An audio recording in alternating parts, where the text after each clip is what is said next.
Hello, everyone. I'm Karl. And I'm Em. Welcome to our podcast discussing all the latest books. This is our 25th episode. Woo woo.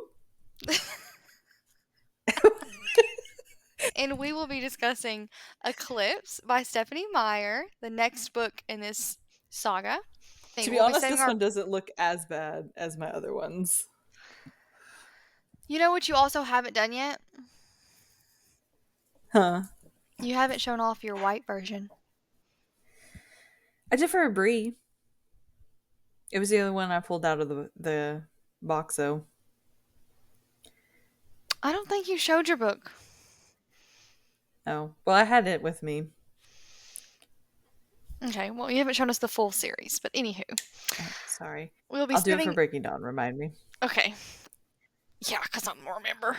Okay, I'll try. We'll be saving our ratings until the very end.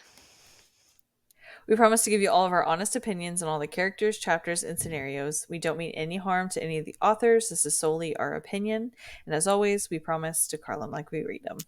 Period. So, as usual, we're going to give you a couple of trigger warnings. Again, this book does not have any in the beginning of the book, and it should. I would say there's death, homicide. You would say, you said it like sarcastically. Possibly there may be some. I mean, it's like it references missing children and deaths of these potential people in Seattle throughout like the entire book, but you don't really get an actual death scene until the very end. Like literally the last 4 chapters, very end. And then you get a lot of deaths, I guess, technically, but you don't get a full-fledged every single descriptive. Well, you do kind of get, with Jasper and Rosalie's story, some about death as well. You do, that's true. And you get references to torture, dismemberment, stalking, fire, emotional manipulation, domestic violence in a sense. You do get domestic violence in Rosalie's story and in Jasper's, really. Injury, serious injury. Yes. So, as always, take care of yourselves, and spoilers will lie ahead. If you don't want to hear how this book ends, and again, where have you been? Please pause here and go read the book and then come back to this episode. Are you ready to get started? Let's get into it.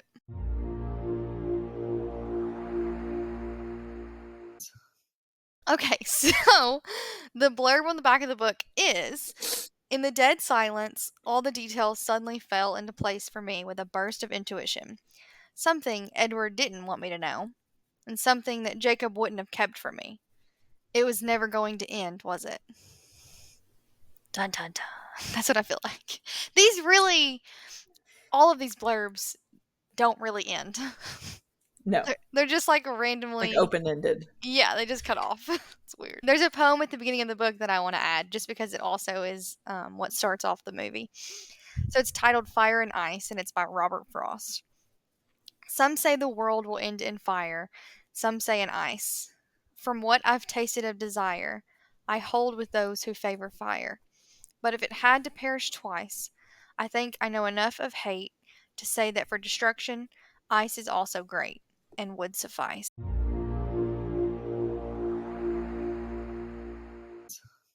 So, part 1 of the Eclipse book. Bella is grounded because Jacob tattling on her for the motorcycle. However, Charlie does consider releasing her if she agrees to hang out with more friends besides Edward. Edward does not agree with her plan to visit Jacob, citing the dangers about being around young werewolves. After several times of trying to run away to La Push, Bella ends up running away when Jacob shows up at the school. Bella learns more about the pack and the imprinting, and Edward has Alice babysit Bella to prevent her from running away again.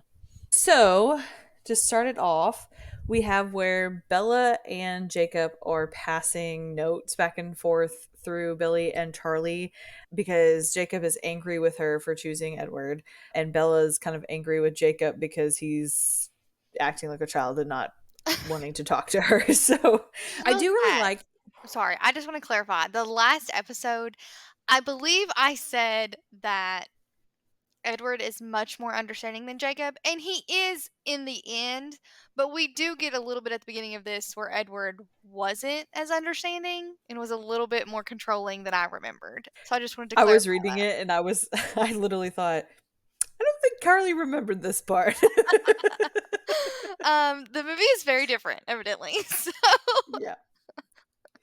But I really enjoy how like the letter is, how it actually has like the ink marks and things like that in it. I remember that whenever I was younger too, like how impressed I was with like the fact that it actually looked like Jacob was trying to write a letter and like pressing down on the ink and stuff. I just thought that was yeah, like a cool little detail to add. yeah, I listened to it, so I didn't know that was there. So Yeah, it's even better on the first page of what page is the that? letter, page 1 after the preface. That's cool. I did not know that. I do love that. I also love that the book starts out that way. Mhm. That's neat. I really enjoy the fact that Charlie basically tells Bella that she's dismissed from being grounding because he's tired of her spending all of her time with Edward because he's really the only exception to her grounding. Yeah. So I really enjoyed that because Charlie kind of made a little bit of a scene about it, I guess you can say. Was definitely But more vocal in the book than I remember him ever being. yeah, yeah, for He sure. was Team Jacob Um 100%. 1,000%. Like even after she's like, "There's nobody else for me," he's like, "Just remember, he's still a good guy for you, Bella." It's just Yeah, like, it's strange. okay. Even at the end, whenever he's sitting there saying, Edward was really trying.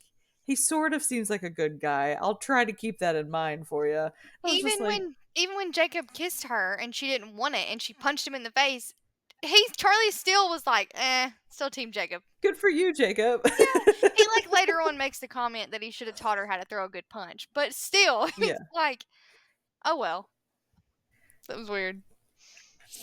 I do kind of feel like Charlie was a little bit more perceptive to a lot of things, especially towards the end, which we'll touch on it a little bit in the future. But whenever Edward does come to visit, Charlie starts discussing about college acceptance and different things like that. And Edward says how he's been accepted to Harvard and Syracuse and all these like big name colleges. Mhm. And he's like, "Yeah, but I think I'm going to go to Alaska Southeast." And then Bella's like, "Oh, me too." And Charlie's not excited. No, he's not at all. But I really love how Charlie is just like, even in passing without saying it, he's still trying to get Bella to be like, "Let's get you as far away from Edward as possible so that way you maybe find somebody else." Which honestly, at this point, he really hasn't really done anything in front of Charlie to like make it bad. I mean, yeah, she's a death magnet, but I think that's again her naturally too. So Yeah.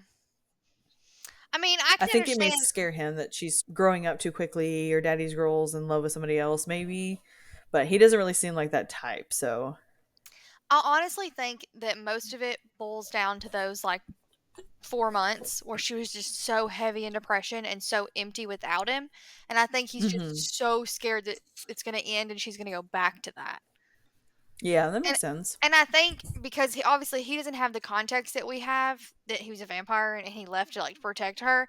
He has the context of like he just left and then she just let him come back. Like you know what I mean? So I think his also partly that he hasn't seen her really like hold him accountable for that either.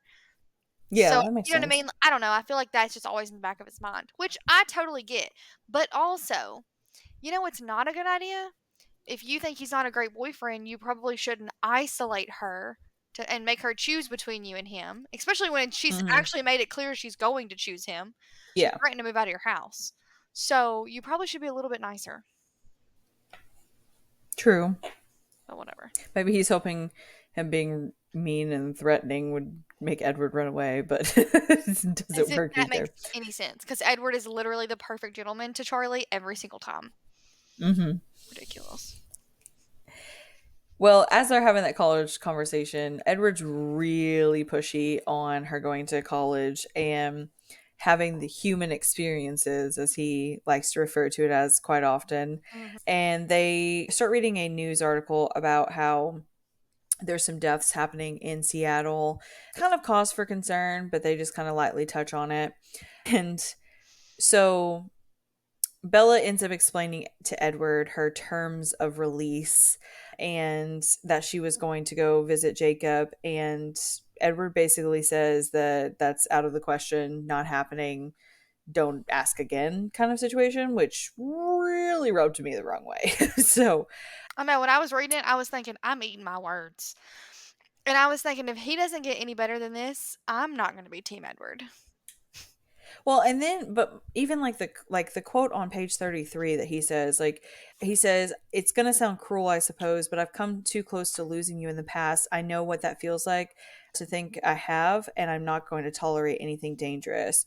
And she says, you have to trust me on this. I'll be fine. And he says, please, Bella, please. And she says, please, what? And he says, please, for me, please make a conscious effort to keep yourself safe. I'll do everything I can, but I would appreciate a little help. Then he basically turns it into, do you have any concept of how much I love you? And he just like, no werewolves. And Bella's like, I'm not going to go along with that. I have to see Jacob. And he says, then I'll do everything to stop you. I will say, I liked that Bella spoke up for herself finally and said, like, no, Mm-hmm. I'm going to do what I want to do.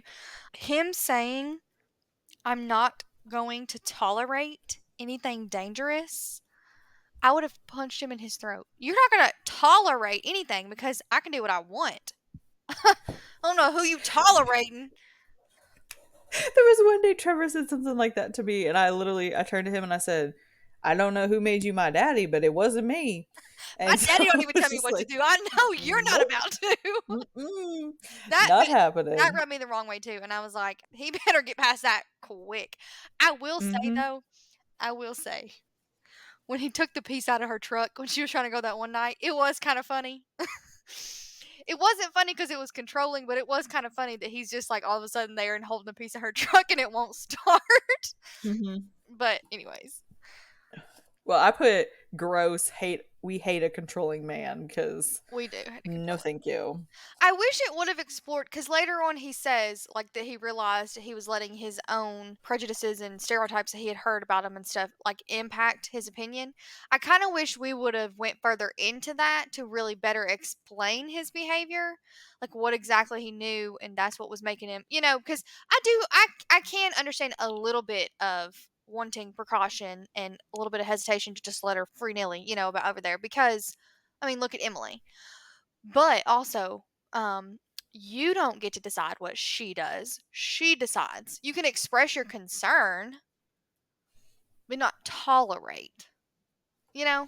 I think my biggest part of it is like I get that almost in a sense that Alice not being able to see how she is, what her future will be, and all that stuff. I get it. You're not feeling like you're normal, but you're almost like pushing off the fact that you're struggling being a normal person that doesn't see the future and see the unknown as like He almost obviously like has I'm going to keep control behind a issues. locked cage. Yeah. Yeah. Which is funny to me though, because which I think she kind of says it. Like, what do you think I did the entire time you were gone? Where do you think I was? Like, you didn't care then, so why is it a big deal now?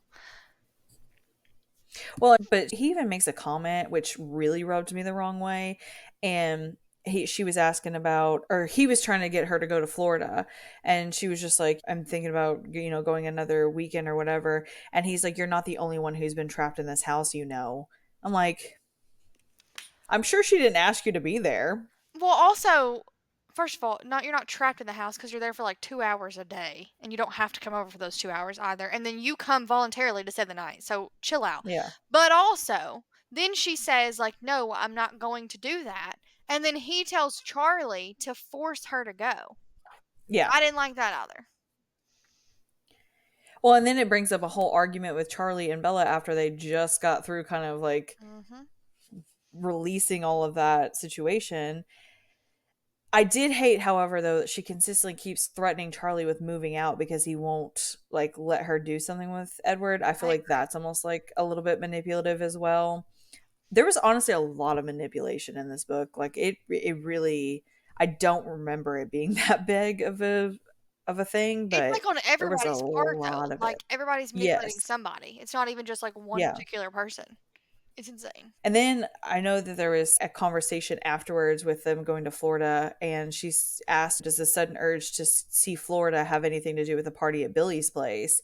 And he says, "Nothing at all. It wouldn't matter if you were here on the other side of the world, you still wouldn't be going." And Bella even says in her mind, "It was just like with Charlie before, just like being treated as a misbehaving child. I gritted my teeth together so I wouldn't start shouting. I didn't want to fight with Edward, too." I would have been fine with him too. Like, no, thank you. No. Honestly, yeah. Until we got to the point that he admitted that he was being dramatic and, overprotective, whatever else you want to call it. Until we got to that point, I kept thinking, I'm not really feeling anybody in this book anymore. Mm-hmm. Even Mm-hmm. Charlie in this book was kind of disenchanting for me the way that he was acting. Because why are you in your teenage daughter's business and her little love triangle? Like, gross. So it was weird. I was telling you before we started this episode that Eclipse is like, if not my top favorite, my second favorite. Breaking Dawn Part 2 might be in there for number 1. But anyways, one of my favorites. And I was super excited. This was the book that I was super excited to reread. I remember loving it. And I had a hard time. Like, I didn't even want to finish it. I was like, what is this? So, very disenchanted throughout the majority of the book, honestly, with just about every single character. Yeah, it was my second favorite as well, and it didn't hold the same to me. And honestly, my ranking is a lot lower than what I thought it would be. So I was very disappointed by it. And I know we also talked about it before, just like multiple other books, that it had a lot of unnecessary information that we probably could have left out. But I know whenever I read it for the first time or even the 30th time, it still had like this, I didn't see any unnecessary information because it was all just more to the story. I wanted. But now it's just kind of like, well, we could have cut out probably at least 600 pages of the book, but. Yeah, like we talked about this. It's like the last maybe last 10 chapters that really hold any information that's even relevant. And honestly, it's not really relevant because this story ends here and then we have a different threat in the next book. So, it's not even like I don't know. It was weird. Reading it now is so different than when I read it growing up. I was obsessed with it growing up. I mean, like we said, we've both read it multiple times. That's how much we liked it. I had posters of Edward on my wall. Like I was super into it. And now reading it is again really kind of disenchanting because it's so different I and had it I had almost is posters of ruining it. Jacob. It's almost like ruining it. It's like I don't Hmm. really want to finish reading it. So, but Well, I'm really scared about Breaking Dawn because it was I'm my favorite. I'm So too. I may just watch the movie and we just talk about the movie. I will say, I did watch Eclipse also in preparation for this because I had more fun watching Eclipse than I did reading this book. And I did still like the movie. So I will say that. I don't intend to stop watching the movies. I do that normally as a yearly thing in the fall. I don't intend to stop doing that tradition. I can tell you I will probably never read these books again. Yeah, which is crazy to me because I read it so many times when I was younger. Agree. But yeah, it's definitely not going to be something I would probably read again, just because I think the next time I read it, I'm going to be picking it apart even more, Yep. and it's going to probably make me even more upset about it. Yep. So Bella, after Charlie and her's argument, she goes upstairs and she finishes homework and stuff and decides that she's going to go visit Jacob and LaPush. And that is whenever she meets Edward at her truck, and he has taken apart her car to be able to not go because Alice had warned him. And so he basically tells her that, you can be upset with me all you want. You can shut your window tonight. I'll understand. And she does, but then she opens it back up. And honestly, my question is whenever Charlie asked her if she wanted him to look at it, whether or not, like, what would happen if Charlie actually went out there and looked at the truck? Like, what would have, you know what I mean? Like, Mm-hmm. what would have evolved from there if that was the case? Yeah. He probably I would have would put it I would have back. been interested. Yeah, but how far would she have been able to go before he would have forced her to pull over or something to. He probably would have I would have popped her tire. That's something you can't fix overnight as opposed to like taking a piece off her car. Oh, I think Charlie would have went and found a spare tire that night to get her to the bush. Maybe he might He may he have, might he have. may have even drove her himself if he really came down to it. But He did say, "You wanna take my car?" And she was like, "No, it's fine." But she ends up going to visit Renee, her mother, with Edward. And I did really find it a little weird that her mom was kind of really picking up on the fact that they like watch each other differently. And it was kind of like a weird description, like, whenever he moves, you move kind of thing. And then she says, he watches you like he'd throw himself in front of a bullet to save you. And she's like, no, it's not a bad thing, but he's just very intense about you. And then she like starts gaslighting her mom, like, I just think you're reading too many of your mystery books and all that kind of stuff. And I was like, I hate that you're doing that to your mom. You're doing it to your dad, but now you're doing it to your mom. Like, It was ick. And also, and I don't mean this to be mean, okay? But we pretty much have said this entire series that Bella's mom is not that great of a mom. That Bella's mom is no. consumed with herself. She's not really worried about her kid for a while. So the idea that she would notice this anyways is kind of weird too. Yeah. It's like, so then to say like, if he moves, you move, or he'd jump in front of a bullet for you, which he would jump in front of a bullet for you is not a bad thing per se. So I don't know. If she was going to notice, I guess I would have rather had more context, like what happened to make her think that. Especially Yes. knowing we're in Florida, so he's probably been indoors most of the time while Bella and her mom in the scene they're outside and he's inside. So, like what did they do? You know what I mean? I don't know. Yeah. It's just a weird. They're there for a weekend. You know what I mean? I don't know. It just seems like a weird thing to notice in the first place, and then what did you even notice? I don't know. Well, my biggest thing is I would more so have like a negative reaction of like he came all the way down here to Phoenix and he's not even leaving the house, or Florida. He's not even leaving the house. Like, what's going on with him? Like, what? And I don't Yeah, know if he like said like I have a sun allergy, so I can't go outside, or like what's your excuse? it was just weird. You know? Yeah. And then what did you do inside all day? Like to act like you were doing something? Were you reading a book? Were you like knitting? You know what I mean? Like In the what was movie, your he's just, random? like, sitting there at the table while they're outside, and he's listening to their conversation. Yeah. It was It's so so weird. weird. Honestly, I don't know why we even talk about her mom anymore. I It's get true. There was a whole email exchange that was a little weird too. yeah, and, like, So I she'd have agree. canceled coming to her graduation because Phil needs her. I don't care about Phil. You can get him a Yeah. nurse aide for 2 days so that you can fly to my graduation and fly home. Yeah. It was just weird. I don't know. I didn't like it. I think it was probably just to answer the unanswered questions of like where she's at this whole time, but at the same time it We just know. We know where she's at. She's over here yeah. sleeping with Phil and not caring about her kid. Yeah, in a way. I mean, I'm just being honest. I will say though, like in the last book, and we briefly talked about it, but her mom supposedly came and visited in New Moon, and that doesn't happen in the movie. And it's also so quickly passed over that like we have no context, we have no like that it was like thrown in there to try to make something up, and it never made sense. And then like that's what this Yeah. feels like also. Yeah, I agree. So when she gets back though, I guess Jacob has been blowing up her phone, and so Edward's basically acting like he has no earthly clue what's going on.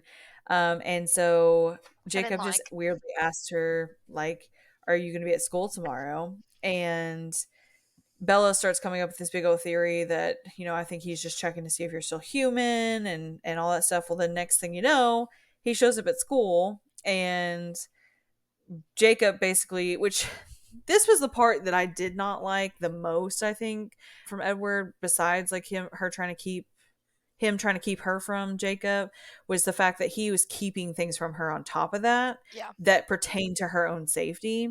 agreed. And it's not like she could do anything anyway, so I don't know why you would keep it from her. Yeah. But even though he was like keeping it from her to get her out of the area, why not just sit there and tell her when you get back?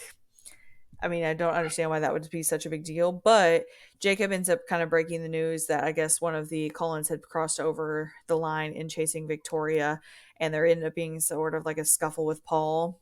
It was Emmett. And Of course, it was Emmett and Paul. yeah, and so they basically have a showdown where all of the school is basically watching them on the front lawn, and the principal comes over and tells them that they need to go. And so Bella ends up writing notes back and forth in class to Edward to ask what was happening. And afterwards, basically, she just kind of hears the whispers of other students making bets on whether or not Jacob or Edward would win in a fight, which I think we all took that same bet growing up to see who in the world would be the one to win. So it was Who, kind of funny to see that other students were doing the same thing. who were you betting would win in a fight? Not win Bella's heart. Between Paul and Emmett? No, you just said Jacob and Edward, did you not? Oh, sorry. Yeah, I did. I already forgot what I I should mean, have we said. can take a bet on Paul and Emmett too, but I thought we were talking about I Jacob and still I Edward. still think Emmett would win in that fight. But in Edward and Jacob, I think it probably would be Jacob. Really? Yeah, Hmm. Why do you think that? because I think Jacob would start using his thoughts to think about Bella and like what and like different things that he imagines doing with Bella, or stuff like that, to distract Edward so much that he would end up going in for the kill or whatever he's trying to do, injury, etc. So see, I think again because I think Edward is by the end of this, not the beginning obviously, is more conscious of what Bella wants that I don't think I think Jacob would initiate a fight and I don't think Edward would be intending to kill Jacob and Jacob would be intending to kill Edward. I think Edward would be concerned with killing Jacob because it would hurt Oh Bella. no, I'm talking about like I if don't we think actually get Jacob down to the would. fight. I mean, we're talking about Bella's out of the picture. Don't care about Okay, that. so no Edward okay. Jacob in a fight. Okay, so if we take Bella out of the equation altogether, she If doesn't Bella even exist. died and it was Jacob's fault, who do you think would win? Edward. Edward is kicking his tail. I don't care what Jacob thinks. I love Jacob. But no, Edward is kicking his tail. And I think if it was Emmett and Paul, I think Emmett wins too. I think Paul's too hot headed. I think, which I know I said this before, is not a good trait, but I always thought it was hot. And even rewatching Eclipse, I thought, yeah, Paul is still really hot. Don't judge me. But also, I love Emmett. I love Emmett's like golden retriever vibe. So, as you can tell, I don't have a type. But, anyways, but I do think Emmett would win if it was Paul. Noted. Noted for the viewers. Ain't nobody paying Again, attention. our email is Karl and Em Oh my podcast. gosh. Go away. But so we get into where Edward goes hunting, and Bella goes into work, and they end up basically saying they don't need her for the day. So she hurries and escapes to La Push. Did you find And that interesting that in the book we had to make her have a job, and in the movie we don't talk about that at all? yeah, I mean, it's kind of one of those unnecessary things that I don't quite understand why we had to have her do that. But I mean, it made her seem a little bit more normal, Hmm. because honestly, they talked about how Charlie couldn't afford a lot of things. So honestly, how was he supporting Bella and doing anything unless she was secretly getting money from Edward on the side? It didn't really make any sense, Yeah. you know. But obviously, they can only fit so much into the movies and things. So, but she ends up visiting Jacob, and he kind of lets her in a little bit more about what happened while she was out of town. And then they also talk about kind of the relationship. And basically, Jacob says that a lot of his pack doesn't actually like Edward because of how they seen how Bella was when he left.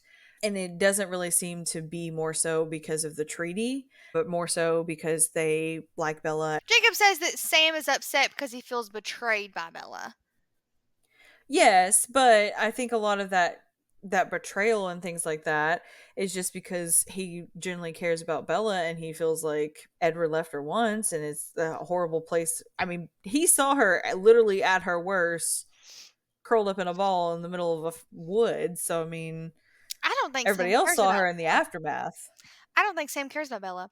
I think Sam is the same as Jacob, and because what he believes she should do and she didn't do, and that's why he's bothered. It's possible. If they really cared about Bella, then they wouldn't then turn around and put a hit out on her child in the next book. I think that was just another thing of betrayal in their eyes. Here's my thing though, and they kind of briefly talk about it in this book, so it's not a spoiler for the next one. But they talk about how, oh, if Edward changes you, like they'll be breaking the treaty, and there's only one choice whether to attack or not attack. And then she's like, "Didn't you break the treaty first?" And he's Mm-hmm. like, "Oh, it doesn't matter. It's not a wrong for a wrong or whatever." And she's like, "So you broke the treaty. They decided not to attack, even though you had less numbers at that point, and they probably would have won. But then No, you're I going to think break." Bella says that she says like something you broke the treaty, and he's like, "Well, I didn't know at the time about the treaty or But he something didn't like that believe because in he had it. done it." Yeah. Yeah, but even afterwards, he broke the treaty again by telling her about him. By saying, "I've already No, told you about it. Let me she remind you." guessed. She That was the remind workaround. she didn't remember nothing about that story until it was convenient for him. And also, again, the dream is how she realized it is so stupid. But anyways, Mm. but like he broke the treaty, I'd say twice, and they didn't attack. And she has firmly stated she wants to be a vampire. They are very aware it is her decision. And yet, when she breaks the treaty, when they break the treaty, the only decision will be to attack. So let me ask you something. It's so stupid. So Edward tells Bella about him, right? Or she guesses again. Edward, wait, How what, Edward? so with Edward, Bella guesses what Because he of is, what right? Jacob told her, not because of what Edward told Okay, her. but she was kind of on the same track. She just got further like clarification of what was going on. She would have got there eventually. She just went there faster, I think, But with Edward didn't give her any Jacob. hints or anything. No, but whenever they were at the dance studio and James bit her, and technically Edward had to bite her to suck out the venom, does Hmm. that not violate the treaty? That's a great Because they said it question. has to be a bite and not. That's a great question. I also wondered why that didn't get considered. Because she says, well, we'll be long gone when it happens. And Jacob says, it doesn't matter where it happens, it's a violation of the treaty. And I thought the Mm-hmm. same thing. I thought, well, then why didn't it count when it happened with James? But, Mm-hmm. okay. Because that's a plot hole, because it only benefits the story when we make it a big deal and broken down. You know what I mean? Like, that's the whole point. Yeah. But it's so stupid. The only choice is to attack or not to attack. I would suggest that you mind your own business and not interfere. Like, it has nothing to do with it. It really pisses me off, but we're not into that book yet, so. It's probably gonna make me more mad reading it too, because the movie's a little different. Obviously now, the movies are better. So if this book is wild about breaking the treaty, it's gonna make me mad.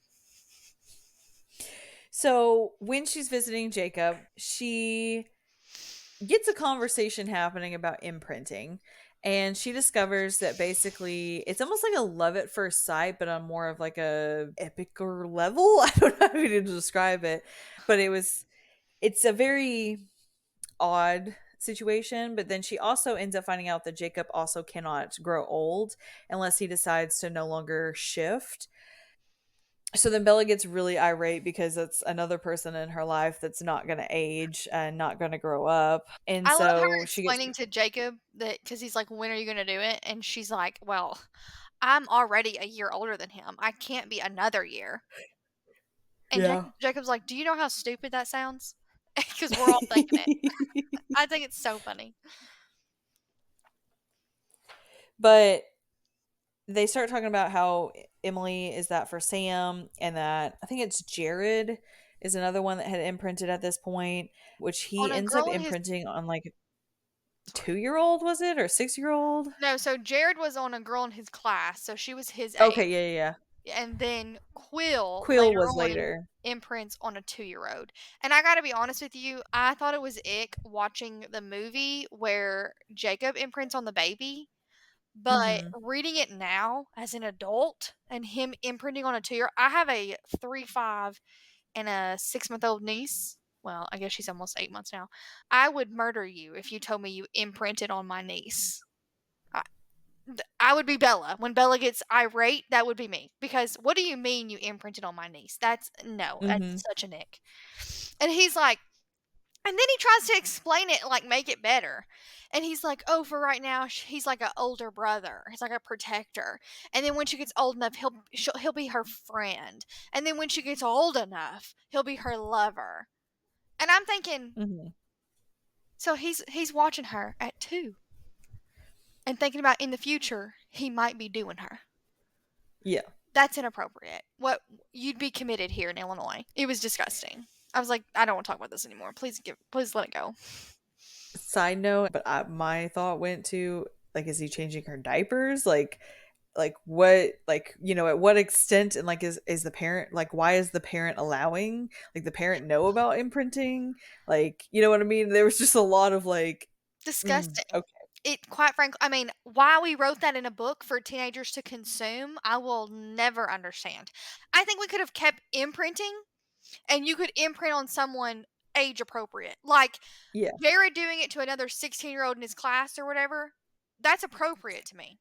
Even though However, they're I still think they young did that children. because of Renesmee, though. Yes, wholeheartedly I believe so. But we could have wrote it differently. Hmm. It was disgusting. So I I cannot wrap my head around that and why you would have written that for teenagers to consume. I do not understand. very true. When Bella ends up leaving La Push, she ends up driving, and Edward all of a sudden appears behind her in his car, which I really find funny that she drives straight to Angela's house to basically avoid him for like an hour. And Yeah. he's just outside that house, just fuming the Oh whole yeah. time. He's inside writing the cards and he's just in the car like mad listening to I just picture him like playing some like rock music or something and being pissed off in his car. I don't know. Well, and then he just sits there and he's just like, I'm not negotiating. You're not going again. And just like, even more like possessive. And so he ends up leaving again and leaves Alice to babysit her No, leaves and Alice to kidnap her. kidnap and babysit her. This Yes. made me mad at Alice also. Yes. Enabling the whole situation. And like Well, and literally she's the one forcing calling her. him every time that she's thinking about leaving and stuff like that, too. Yeah, I don't like that. Mm-mm. Mind your business. Go watch somebody else. Especially if you're supposed to be my best friend. Like, just let me do me. Again, I do understand the concern, but the way they went about it is not appropriate. See, here's my question with that. I do find this another plot hole is the fact that obviously Bella is not deciding to stay there forever. So part of her life blacks out. But then wouldn't there be a point where she returns so she's going to be back safe? Yeah, it doesn't make sense to me either. It doesn't make sense to me because she can see her make the decision to go to Jacob's, Mhm. but then she can't see what she decides after Jacob's. And Yeah. that makes no sense to me. Mm-mm. Honestly, Especially if she can repeatedly still vividly see her as a vampire. also, I gotta be honest with you, it actually never made sense to me that she could see Bella at all. True. Because nobody else's powers work on Bella, but Yeah. Alice can see Bella. Mhm. That makes no sense to me. Mhm. Jasper is the only other one that he can affect her emotions, which makes no sense to me either. Yep. I None also agree. whatsoever. I also agree. Alice to me makes more sense than Jasper does. I think Alice. I agree. Alice would make more sense because Alice's is not like directly impacting Bella either physically or mentally. It's like the future in general. So I could And she could be thinking about Edward and Bella's future and just be seeing yeah. Edward with Bella and, associating it as her future. Yes, yeah, I can definitely see that more. But Jasper for sure. How can he impact that? It makes no sense at all. Mm. Yes. Especially because like in Breaking Dawn and we'll get there eventually, but like we see other skills, other talents, whatever you want to call them, that don't work on Bella that are Hmm. sort of similar to what Jasper does, whether it's physical or emotional, whatever, but it's like it doesn't make any sense that his it doesn't. It just doesn't. I agree. And honestly, never So once occurred to me any times that I've read it before.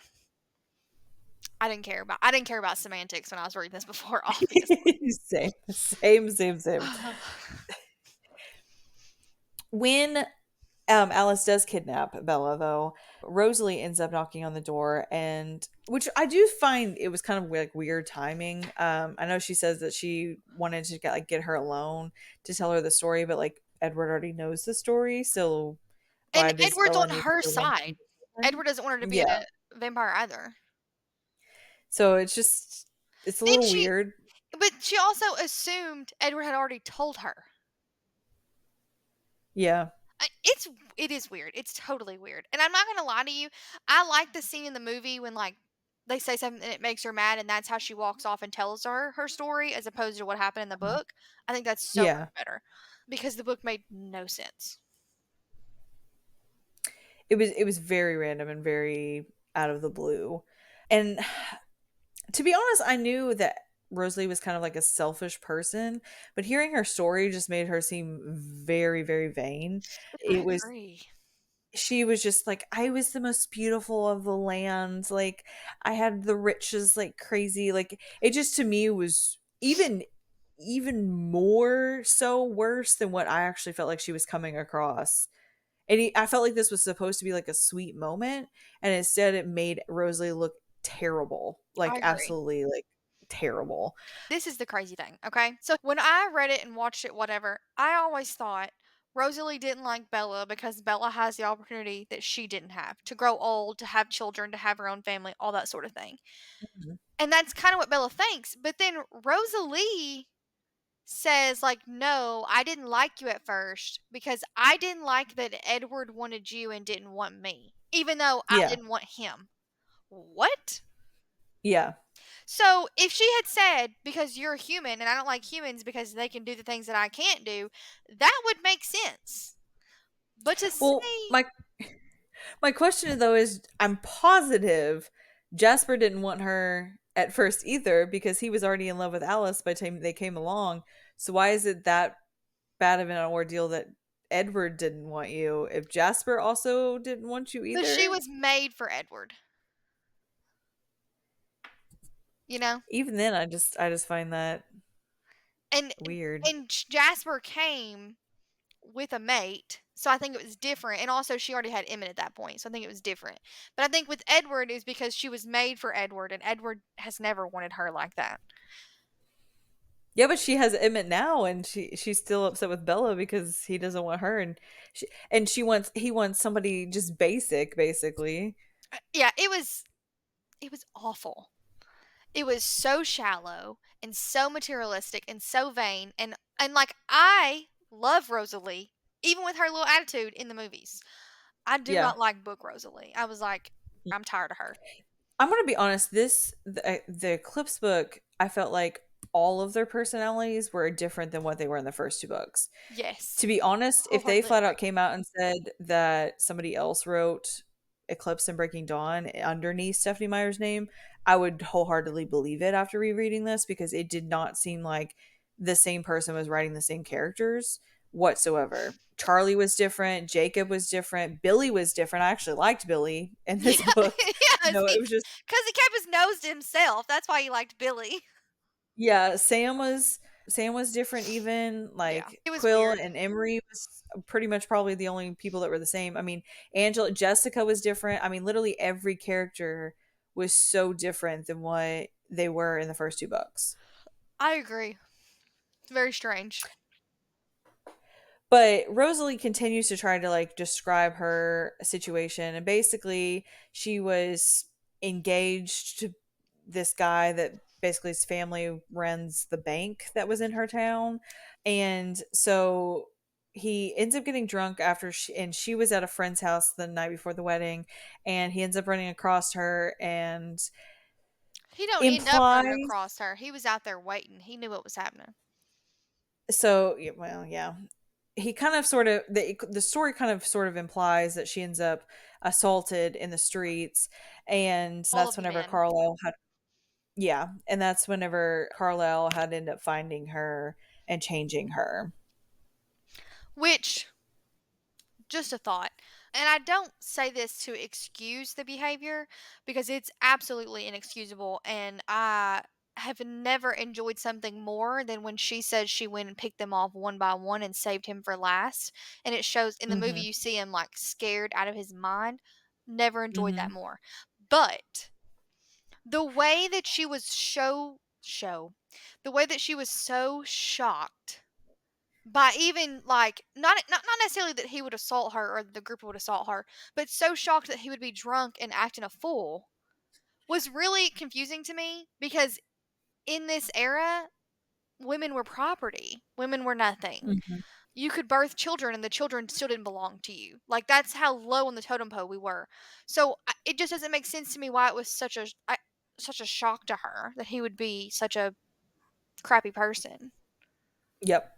But the satisfaction of I her think going back and killing all of them and picking them off one by one and leaving Roy for last, that satisfaction will never fade. I might be disappointed with everything else in this book, but I will never be disappointed with that. I just think she was so selfish that she just didn't pay attention to anything else. Because I Yeah. mean, the book or the movie does a great portrayal of it as like Mhm. she's walking around the park and he ends up watching the girl that's walking He away winks and at her or something, I he's like think. smirking at her. Yeah. Yeah. And so it's just like there's several instances in the movie that makes it perfectly clear that he really didn't care anymore about her, that it was just more of like a convenience for him anyways. Yeah. So I think it does a better job in that aspect. I kind of wish we actually would have gotten more details about how she murdered them one by one. That's how I guess I could be more satisfied. I just Well, we end up getting where Jacob shows up at school the next day, and so she jumps on the back of his motorcycle and that is mouths one of to the Alice, "I'm sorry." that is okay. In the movie, it's Edward that's there when she hops on the back of the bike and he takes off. Uh-huh. Either way, it is one of the dumbest scenes. I'm just gonna get on the back of his bike, put my little helmet on, and hold on. "So What? sorry, Toodle." What are you gonna go to school and then see him later? Well, It's just he won't weird. let her. It's weird. I don't get. He doesn't have to let you do anything. Pop his tire. True. Well, and so whenever they start spending more time with each other in that time, that she ends up finding out that Quill had imprinted on a 2-year-old, and they they start having a conversation about when Bella is planning on being changed, and Jacob starts getting pretty irate about it, and Yeah, he does. she ends up deciding to leave and her motorcycle and runs away, and she ends up back at the Collins house, and Alice is just pretty upset, which I did feel bad for Alice because she's like, "Man, I just got," which she did end up with the yellow Porsche. I know we talked about it in the Yeah, so she didn't steal it, which would have been yeah. cool, but also not legal. So at least he purchased it for her legally. I thought it was funny Yeah. how Bella thought Well, he was going to take illegally it. because they're not using the legal funds to purchase it. You're correct. That's stolen funds, and that's true. And it would be confiscated if they were to be arrested for those stolen Yeah. funds. Anywho, but I thought it was hilarious that Bella thought he was going to take it back from Alice because she escaped Alice to go to Jacob's. I was like, Yeah. is he that much of a jerk? Well, even the thought that Alice had of that he was going to, I mean, I'm wondering honestly if she saw it. Like, you know what I mean? Like she saw it in her future, so that was she already knew like it was set in stone. But But also, which like, because she they could I just don't go think buy herself one. true. True. I don't know.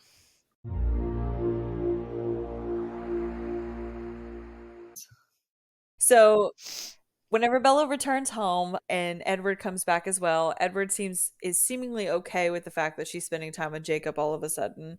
And Bella discovers at the same time that someone has broken into her home. In what I like to call a custody swap, Bella goes to La Push and attends a bonfire to hear about the stories of Jacob's people. Upon discovering that the Seattle murders is possibly a pack of newborns, Bella hears more about Jasper's story. The pack decides to help out the Cullens in keeping everyone out of Forks, even after Bella punches Jacob in the face for kissing her. So, the first part is that whenever Bella returns home and Edward comes in, he is perfectly fine and okay that Bella's going to La Push now, which total personality change compared to what it's been the entire first half of the book. Yes, which I was gonna say, again, like I said earlier, I really wish, like, they would have discussed, like, what prejudices he had against, like, what stories he knew other than Emily and Sam, like, what were the reasons? Because it doesn't make any sense to all of a sudden just flip. Also, though, I do love that, like, they both, like, when she wakes up and when he comes home, they're both expecting the other to be super mad and, like, start yelling or something, and neither one of them like, do it, and they're both, like, looking at each other, like, waiting for it, and they're like, "What's happening?" Like, it's like, you know that meme where it's, like, the it might be the 3 Spider-Mans, and they're, like, all pointing at each other? Mhm. And that's what Yeah. it felt like we were just waiting for, like, "Who's doing it? Who's doing it?" Like, yeah, I don't know, it just Yeah. is funny. Well, and then Bella ends up discovering that somebody's been in her house the next day Yeah. because she has a bunch of missing belongings and things like that. And so whenever they start talking about it, they end up thinking that somebody's in there. So My question is, why did it take her so long to tell Edward that things were missing? yeah, Why did you think that Alice cleaned your room? How is that a logical thought? This vampire especially stopped and cleaned your room? well, it doesn't sound like she cleaned up everything. It just sounded like she picked up a few things here and there, and then she thought she cleaned a room. And I'm just like, the way that Edward described it, it was kind of a mess in Midnight Sun. So I'm just It kind is a of mess. wondering how in the world No, she she made came no to sense. that conclusion. And basically, Alice wasn't going to clean the rest of it. And then why wouldn't you say, "Why did you clean my room?" Don't do Yeah. that. That's weird. Don't touch my stuff. And I think the hardest connection that I have forgot in this book was the fact that texting was not a thing. And so like every time they're like picking up a phone to call and stuff like that is like weird to me because I guess it just like slipped my mind that that was not the time period because When did texting I start? I don't know because they only mention like the little like track phone basically they use at some point to call, but never once is text messages or anything like that mentioned. In the US, the total number of texts sent annually nearly quadrupled from 2005 to 2007, which the first book was written in 2005, Eclipse was written in 2007, or published. I guess it depends on when she wrote it, though, too. And then obviously, how old she was, how much money she had, that impacts whether you get the Yeah, first technology or not, too. So I like guess it you was had to pay very, for the messages you had at first. So yes. So I guess, like, very early on, I guess it wasn't. Also, it'd be different when the movies were out too, because we at that point would have had texting. So it changed Mhm. between the book and the movie even. I didn't think about that. I mean, like, I realized they weren't texting in this book, but it never occurred to me that that might have been because texting didn't exist. Yeah. It was These are really hard old. for me to yeah, I was really It's trying to crazy. like every time they would have like a conversation, I'm like, why are they not texting? And I was like, oh wait, they don't have texting, so that's why it's not. Yeah, see, and I just thought they liked to call on the phone. I don't know. Because for me, ever since I've had a phone, texting's been a thing. Yeah, At least it is I now. I same. mean, I didn't get a phone till I was like 12 or 13. So I mean, I didn't have one when I was a little bitty. But every phone I've ever had texting capabilities. So that thought never crossed my mind. Especially because when I would have read these, also would have been sort of in that time period as well. So I would have had it even in my own world. That's interesting. I never thought about that. So Jacob comes over to get the scent of whoever was in Bella's house as well. And while he's there, he invites Bella to come down to La Push to attend a bonfire where his family tells different stories about the pack over the years. And Bella basically says, I have to ask Edward for permission. And Jacob kind of teases her about it. And so then Bella does get permission, I guess you can say, from Edward to go down to La Push, and she attends the bonfire where she ends up finding out different stories about legends about how kind of their pack has come to be. It talks about how the first man was transformed into the werewolf, and then talks about how one of his wives had made an ultimate sacrifice to protect her husband or her son, I'm sorry. And Bella kind of really resonates with that story and it kind of stays with her pretty much the entire rest of the book. And then she forgets about it apparently after that. I would So, have I would have liked clarification from the author on whether or not those legends were real stories that she found during her research and stuff like that, mhm. because My understanding is that the tribe that is mentioned and referenced throughout this book is a real tribe in this particular area. So I would have appreciated a little bit more of like context, I guess, even if it was like in the beginning of the book that just said, that these are real legends and real stories, like so please be respectful or something. You know what I mean? I don't know. I just would have Mhm. liked some idea to know if she made it up or if it was a real thing. I agree. And whenever kind of she starts thinking about some of those stories and things like that, she has kind of an epiphany that possibly the newborns in Seattle are newborns. I believe I don't remember in the book whether or not it was, but I know in the movie she had another dream. Oh, yes. She had another dream. That's how she realized it was Victoria. I don't think there was a dream in there. I think it was just like a epiphany kind of I think moment. you're right. I think in the book it was just an epiphany. In the movie, I know it's another dream. I guess we can call her psychic, I guess. I really would have thought like her power, like she would have had powers or whatever based off of that. Mhm.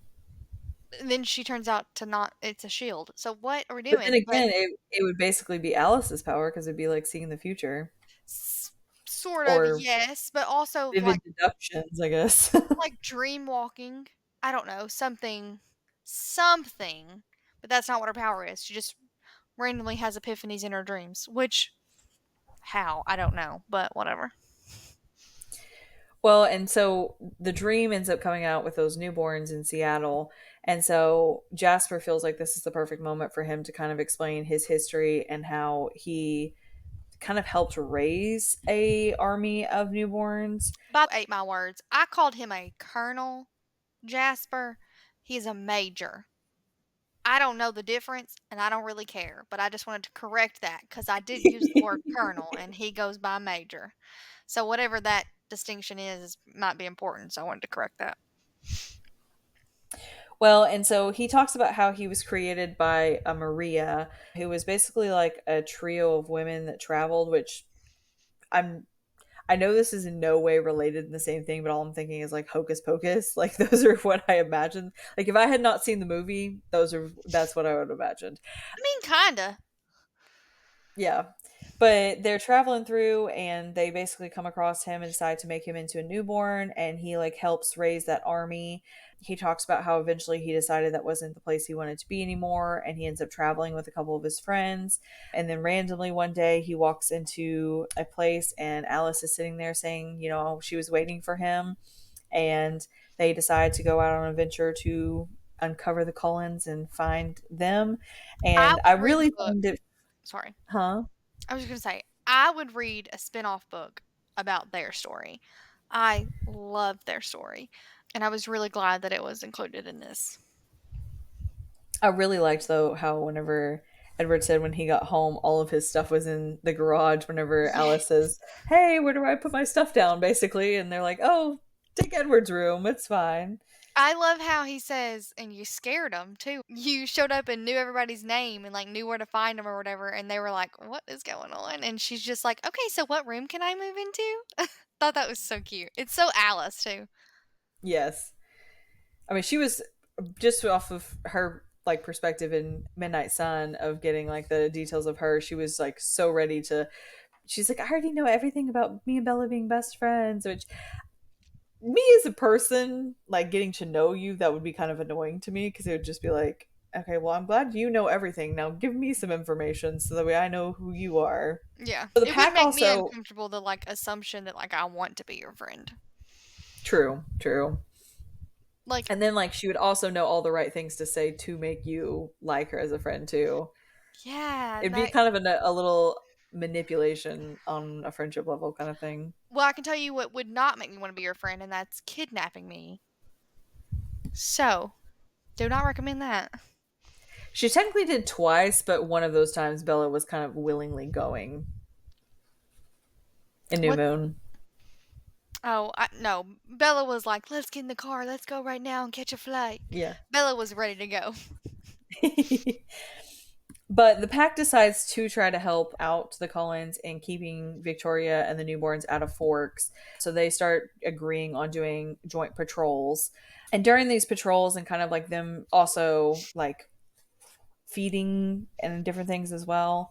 They come to their custody arrangement, and Edward's just extremely irritated because he's hearing what Jacob's thinking. And Jacob's, overly bubbly. Jacob ends up falling asleep during their time together, but then they decide to go for a walk on the beach to kind of wake Jacob back up.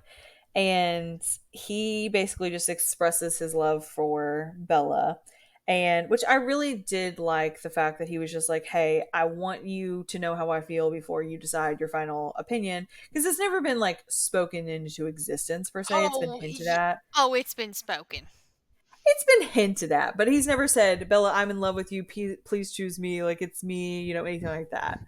I'm pretty sure he said choose me already. He gives very pick me energy. I'm not disagreeing that the energy is like that for sure, but I think as far as like a formal like, hey, I'm the one for you, you should choose me, I'm the right one, like don't choose Edward. It's been kind of like implied, but I don't think there was a whole speech surrounding that. I would agree that I don't think he's given a full out speech. I would agree that he's also not verbally said I love you. However, I do think there was something at one point where he says like pick me, I'm better for you. But I think that's in this one though. he definitely in this scene he definitely says it would be as easy as breathing with me. No, absolutely not. It's also as easy as breathing with Edward. What do you mean? So I really enjoy this. This is probably one of my favorite ones from the entire series. This is one of your favorite scenes? Yes. When he So kisses her and she doesn't want him to?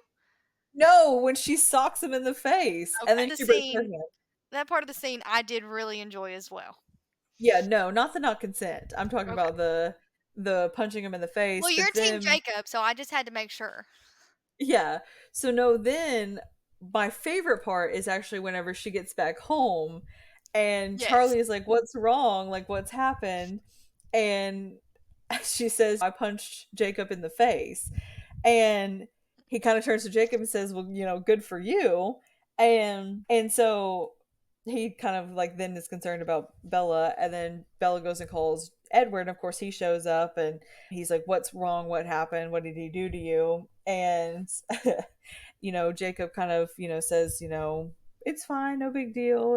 And he's just, thinking it through. But then when they show up to the Collins house for them to be able to fix it, Hang on, pause before you um, get there. I texted you this, and this is one of my favorite parts too of that scene, is where when they're done.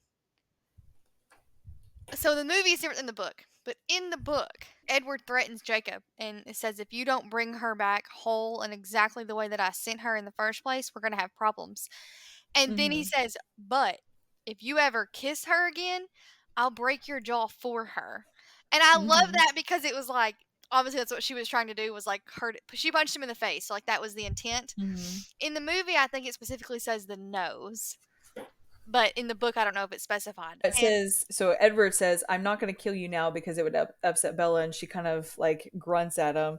And Edward says, "It would bother you in the morning." And then he turns back to Jacob and says, "But if you ever bring her back damaged again, and I don't care whose fault it is, I don't care if she merely trips or if a meteor falls out of the sky and hits her in the head, if you return her to me in less than the perfect condition that I left her in, you will be running with three legs. Do you understand that, mongrel?" And Bella mutters, "Who's going back?" And Edward says, "And if you ever kiss her again, I will break your jaw for her."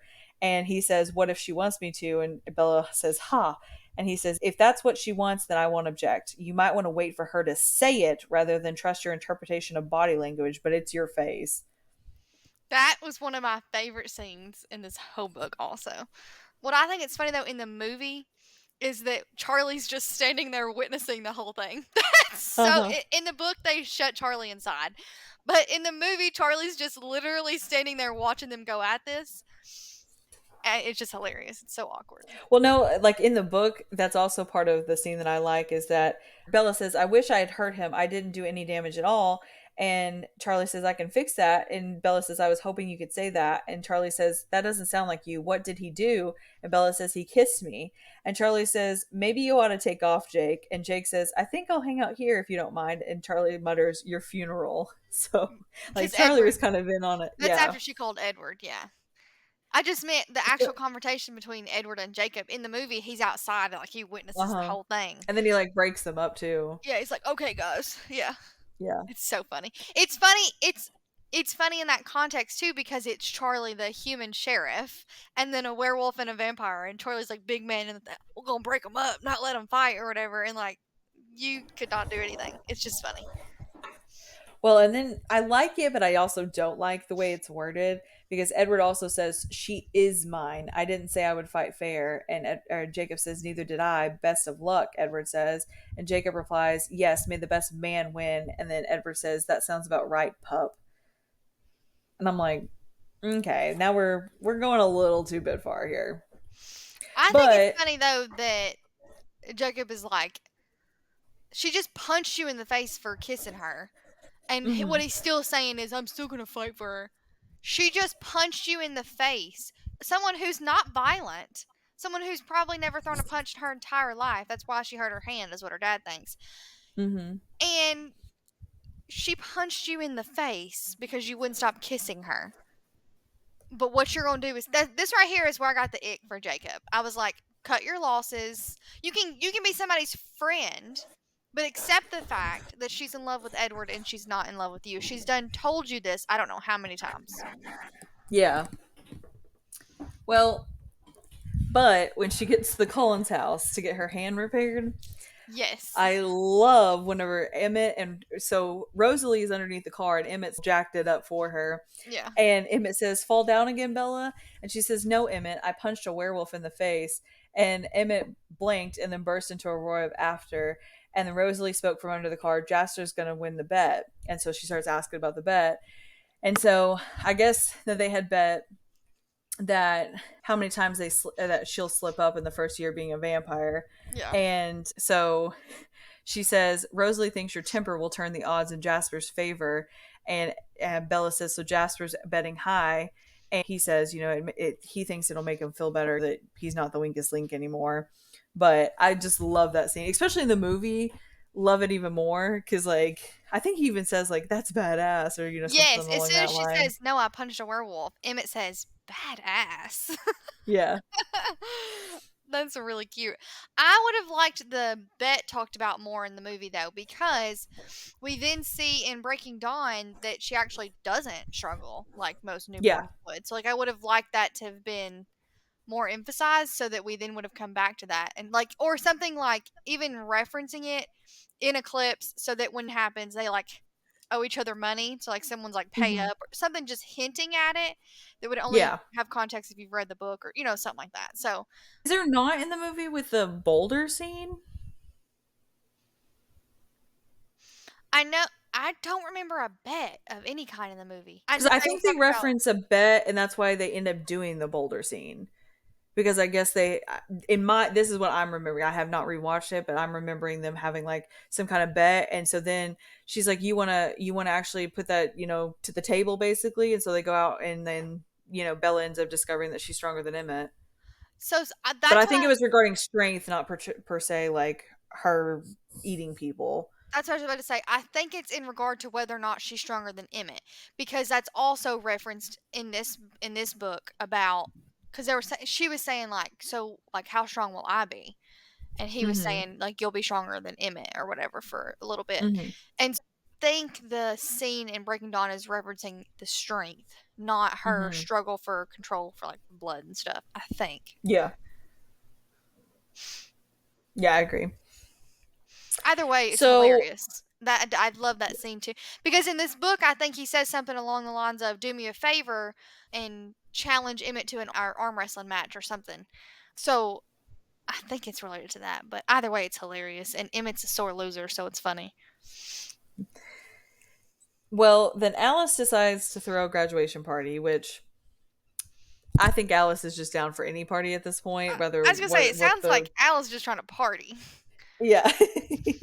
Which is kind of funny That's because Bob. she really doesn't seem to do too much at the parties. She just has the party, but so when they do, of course everybody shows up because they're really excited to see the mystery behind, the windows and stuff. And so I love in the um movie, somebody says it's one of the girl, it's Angela and Jessica, I think, so it says it, but one of them says like, "At your house," and Alice is like, "Yeah," and the other girl's like, "I've never seen your house," and the other one's like, "Nobody's ever seen their house." What do you mean? Like how weird it is that she would even suggest it? I think it's so funny. well, and so then like Bella has this like epiphany before the actual graduation ceremony that it's probably Victoria that's leading the newborns and they're all interconnected. So Alice is trying to keep that from Edward until after the party. But however, Bella goes ahead and tells him. And so whenever Jacob and them arrive at the party, and of course, he gifts her a little bracelet with a little wolf charm on it. And whenever they arrive at the party, they kind of explain to each other what was going on, and they all agree to work together to be able to fight whatever was coming their direction.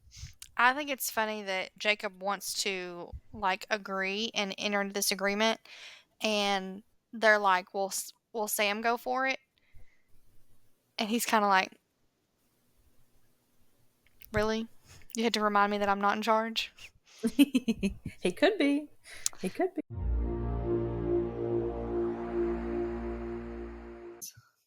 So the Cullens and the werewolves begin training to fight off the army of newborns. And so Bella asks Edward not to fight because she's scared she's going to lose him. Bella and Jacob come up with a plan to leave a false trail for the newborns to follow, and upon their camping trip in the mountains, Bella is extremely cold, and Edward is forced to watch Jacob sleep next to her to keep her warm. Jacob uncovers that Bella is getting married and manipulates her into thinking he will stay if she kisses him. So Bella and Edward and them all agree to meet up in the clearing and kind of start training to defeat the newborns. Basically, from my understandings, that the newborns are a little bit more all over the place and not as calculated because they're blood driven. And so they're basically training to not allow them to get their arms around their necks or anything like that because they will be stronger, especially for the Cullens because they don't eat the human blood. And so they basically just keep going to the clearing for quite some time to train and kind of get an idea, which the wolves do attend just to kind of watch and things like that, which I don't really know how that's going to be much help to them. I mean, obviously the way it was written it was, but to be honest, if they're not actually training, I don't understand how that could be the possibility. But Here's what I don't understand. Most of them were just little children that didn't know a thing about anything. And all of a sudden, because they transformed into a wolf, they now know how to fight beings mhm, that have been alive for a long time fighting other, like, mhm, doesn't yeah, make sense. yeah. Well, and so Bella is really concerned about the fight, and she basically tells Edward that she doesn't want him to fight because she's worried, which I do feel like that was a little bit manipulative of like pulling out, well, you left me before. I'm afraid you're going to leave me again. I kind of feel like she pulled that out of her butt to kind of convince him to like feel bad and like want to stay. And then she's like, oh, I'm so sorry. I know that hurts you. I'm so sorry I even mentioned that. And I was like, okay. Sure you are. But it seems very like manipulative. But Oh, I mean, I'm not gonna lie to you though. If I wanted my man to sit out of the fight too, I'd pull out all the stops. possibly. I'm just saying. If I want something, I'm gonna do whatever I gotta do to get it, I guess. Especially if it's like life No. or death like that. I mean, it's not just like I mean, it's understandable, but I just feel like the way she went about it was a little. I think if I she think wouldn't she have pulled learned that that out, from him. true, true. Him and Jacob a little bit. Yeah, him, Alice, Charlie. So he ends up agreeing not to fight. And so he also ends up giving her a present, which is like a little charm to keep him on her bracelet as well. Doesn't he also? He does show her the ring, yes. So He Bella basically also asked that if they could have sex while she was still human instead of waiting until after she's a vampire, which is kind of funny because they never actually like say sex. She No, just like they don't. implies that she's trying to like seduce him and then he's turning her down. It, So I kind of find that funny. it is hilarious. It's also hilarious the way the rejection is dealt with. It's so Mhm. weird. Mhm. I did also find, so Edward was talking about how like whenever the pack was all in the clearing, how he kind of got in on the pack drama. Mhm. I loved that part because like honestly it was super interesting. I was like, "Oh, there's some spice here going on," but apparently they don't know who Emery's father actually is. Yeah, And which the tea. I kind of wish they would have mentioned that in the movie because I think that that would have been like a really good like scene like, "Oh, okay, you know." It's crazy. I got tickled when he said it's like a soap opera, and then as they're going through Mhm. it, Bella's like, "It is a soap opera. Like this is Yeah. juicy." Like she didn't really believe him at first. But honestly, that's probably what Edward listens to daily is like soap operas in everybody's head. So I don't Can know you why this one was like imagine? any different. My gosh, I can't imagine. I don't think I don't want anybody inside my head. I Honestly, I don't don't want. even know if they keep up with it, but You wouldn't want to be inside my head. It's not a nice place to be. I can tell you that.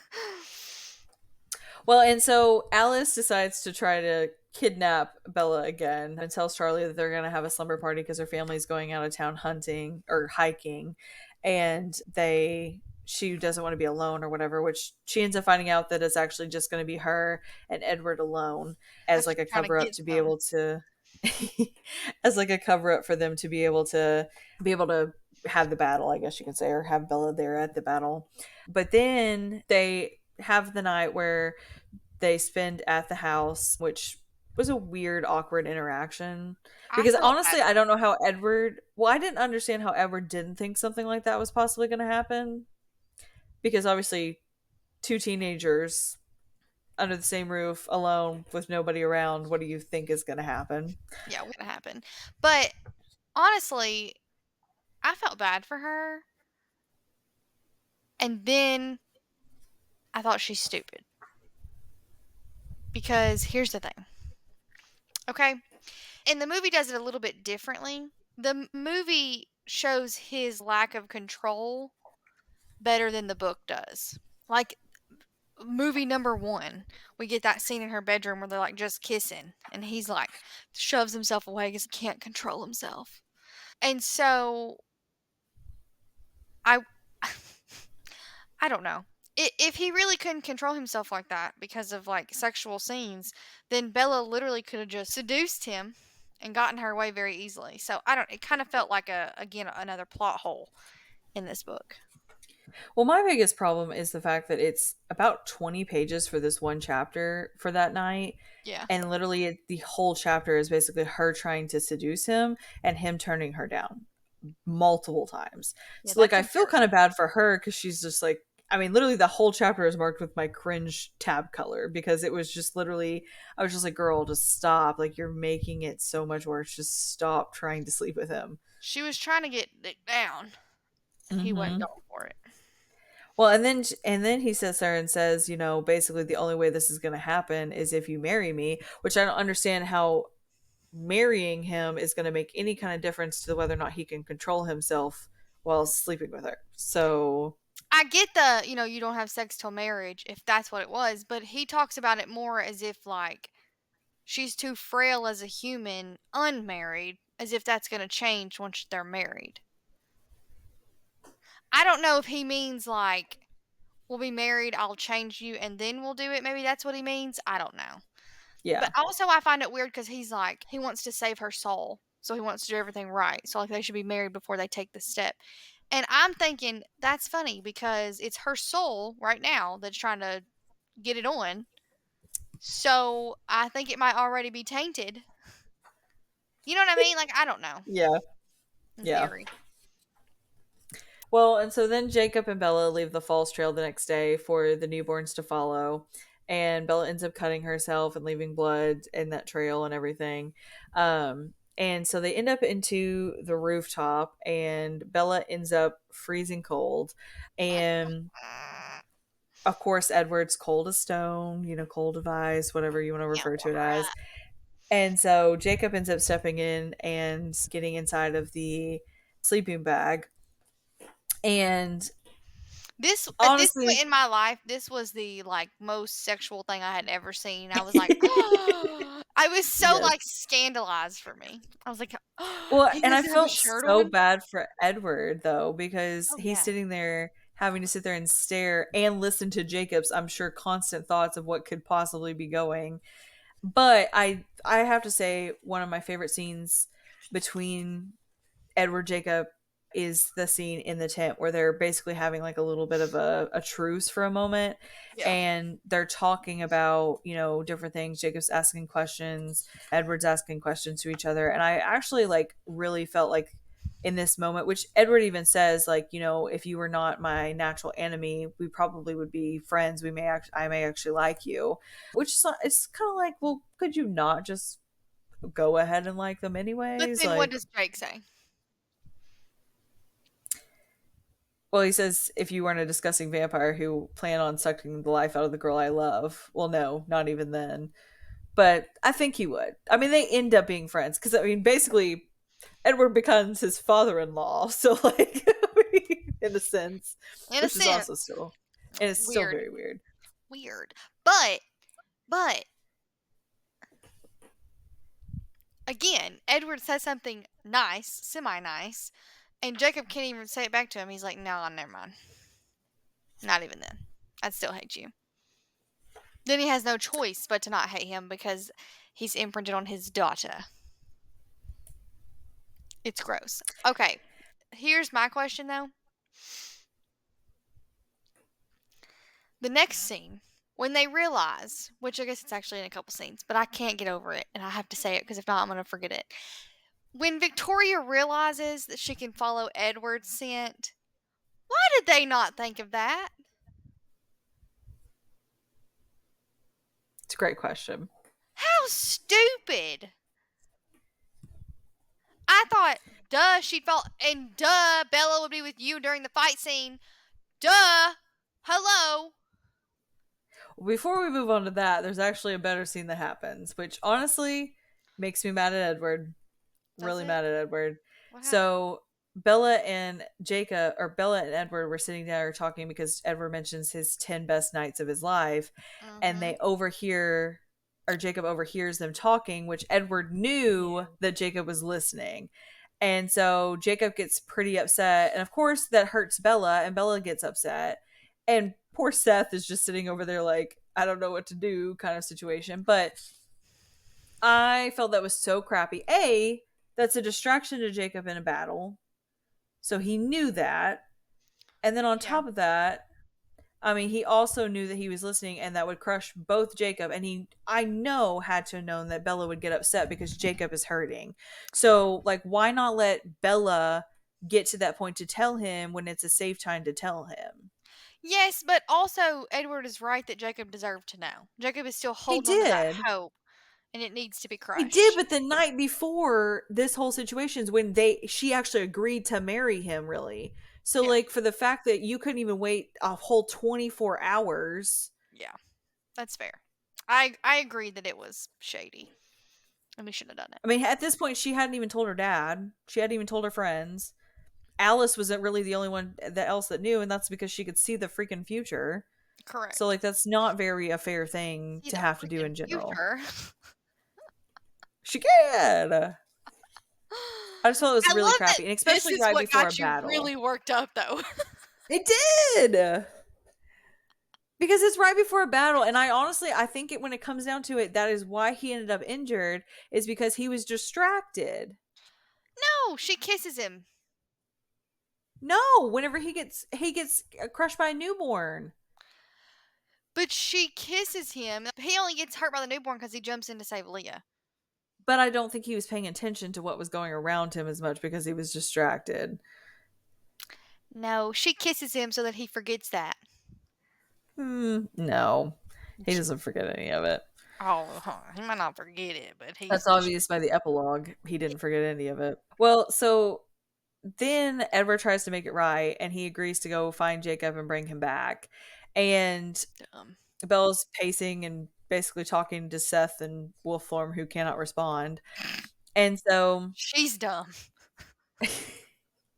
and so Jacob comes back and he basically just threatens that, he's going to go like make life easier for Bella, by just getting himself He's gonna killed and kill very himself. manipulative. Yeah, Yeah, I think that's probably why I didn't and feel bad for him. If he hadn't done that, I think I would have felt more bad for him. true. But he then ends up basically saying, if you ask me the question he said that he wanted to ask, he'd move on. So then she asks if he'd kiss her. And she does eventually come around to it where all of a sudden she's into it. I found it super weird though that she was like, I seen like the bobbing heads of my two small black haired children, and like I saw like my whole life flash before me with Jacob. And I'm just like, From one you've little never baby. once really said that about Edward. Like, you know what I mean? Like, you've never said, I see my whole life with Edward, but Well, yet you she see your can't have whole life babies with. with Edward. No, but she didn't say that she didn't see her, like, gallivanting through a forest with Edward or anything like future wise. But, like, past getting married, did she really ever say she's seen? That's fair. But Jacob Again, ends up though, leaving. here's this like premonition, seeing the future, or like then Hmm. she doesn't have that ability. It would have been fun to see Alice have some competition. I don't think Alice would have liked it. Mm-mm. Well, and so then after she ends up, she feels really bad, which she did do it. And honestly, I think what made it worse was the fact that she did it after they were engaged officially. Honestly, I think if it was happened before, I probably wouldn't have been as cringed about it. But Mhm. considering she just told him that she's married him, then all of a sudden she kisses another guy and realizes she loves him almost as much as the other guy. The movie is not as cringe because you don't have those inner thoughts from her. Yeah. But yeah, I agree. Well, and then Edward's perfectly fine with it. He's just like, you're only human. I think because he knows she ain't going nowhere. Pretty much. I don't think he's worried about her wanting Jake more than him. But so then, after he's perfectly fine with it and everything, he says that the battle has began. So Riley and Victoria show up to at the tent site to kill Bella. Seth and Edward fight them. Once dead, Edward sees in the pack's mind that Jacob is injured. Bella and the Cullens are forced back into the clearing because the Volturi show up to stop the fight. Bella goes to Jacob's house to reveal to him that she loves him, but she can't be with him. She agrees to allow Alice to host the wedding, and Edward sends Jacob the invitation that causes him to run away in his wolf form. So, I don't know if Edward seen Alice's vision or if he heard or smelled in this pack's mind or all of a sudden started hearing Victoria and Riley's thoughts. They don't really like specify how he uncovered that Victoria and Riley were on their way, I just but assumed he heard their thoughts, but because it's same. so close when But they get there. Seth was also Well, but Seth was also kind of like alert because they talk about how they were kind of like face to face having like a Mhm. conversation.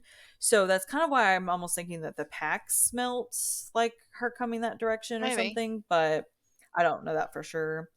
But Edward basically starts off trying to convince Riley that Victoria's lying to her or lying to him, and that she's lied about everything, and basically tries to give him a chance to back away, but of course he doesn't. So Seth comes out of nowhere and attacks Riley, which Victoria seems like with her voice very concerned about Riley, but then she's literally not moving her eyes off of Bella the entire Mhm. time and acting. I mean, they describe her having showing no emotion Yeah. basically. So other than her exclaiming, "No, don't kill him," basically that's it. There is a scene though that I do want to mention, the fact that Seth, I guess at some point had ripped off Riley's Mhm. arm, and it talks about how the arm is like crawling back towards Riley, and I do not remember that whatsoever because that's like a zombie kind Yeah, of that weird is weird. situation. And And what's weird though is they don't talk about how whenever they rip them to shreds like any other time, that like their parts are still moving. You know what Yeah. I mean? So it was like a weird outlier situation that maybe because he's a newborn, but they also then talk about in the fields, like they don't say like parts are moving towards each other. So Excuse me. Yeah, no, I agree. Very weird. Very very weird imagery in general. Even if like it had been described at other points, it's still creepy. well, and then so during the fight with Seth and Edward, Bella thinks that they're both losing, which we end up finding out that Seth was actually faking it. But Bella decides to become the sacrifice, similar to the third wife in the Pax stories, and she cuts herself to distract both of them. And so Riley ends up dying, and then shortly followed by That's Victoria, one of my favorite. which kind of Edward was egging her along as well, though. Absolutely. I do love in the movie though when and in the movie Seth is passed Yeah. out and Victoria and Riley both have Edward and they're like about to like rip his head off or something. So like it does look like it makes Yeah. more sense for her to be the sacrifice in the movie, but it's so dramatic and the way she like holds her arm and then she's like and then it just shows you the blood dripping down. Doesn't show you the actual injury. Hmm. So dramatic and so funny. I wouldn't say there's a single scene in her entire acting of these four series that is not the case. Agreed. Agreed.